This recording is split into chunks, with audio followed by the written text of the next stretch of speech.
Tide detergent powder काफी सालों से अमेरिका में मार्केट लीडर रहा है, लेकिन जैसे ही सन 2000 में वो इंडिया में एंटर हुआ वो पूरी तरह से फेल हो गया क्योंकि वो इंडियन कस्टमर्स को समझ नहीं पाया।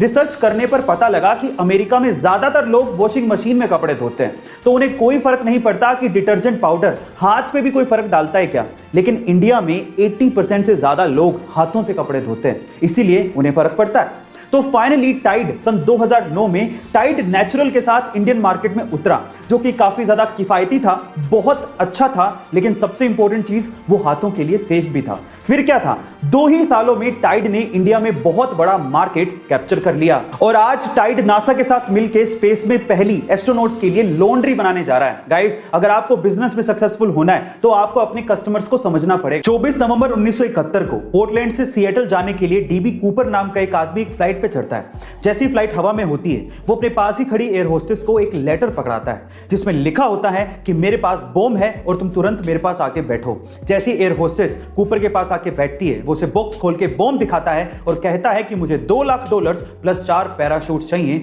नहीं तो मैं सबको उड़ा दूंगा।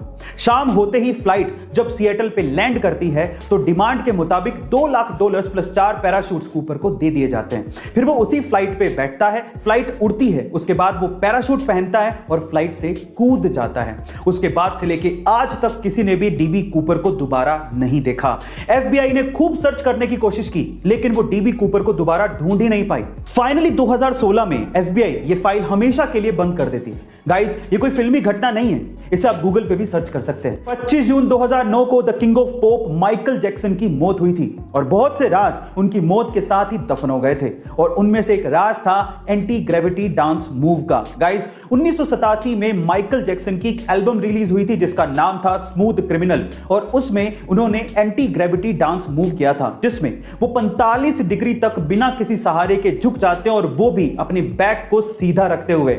जब ये एल्बम रिलीज हुई थी तो लोगों को विश्वास ही नहीं हुआ, तो फिर एमजे ने यही डांस मूव एक लाइव शो में परफॉर्म करके दिखाया तो लोगों के होश उड़ गए। गाइस, बाद में बहुत से लोगों ने इसे एक ट्रिक कहा, लेकिन आज भी वो डांस मूव किसी के बस की बात नहीं है।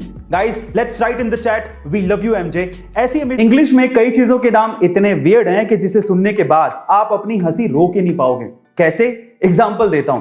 जैसे कि इंग्लिश में ह्यूमंस के ग्रुप यानी कि इंसानों की टोली को मोब या क्राउड कहा जाता है, वैसे ही क्या आप जानते हैं कि उल्लुओं की टोली को क्या कहा जाता है?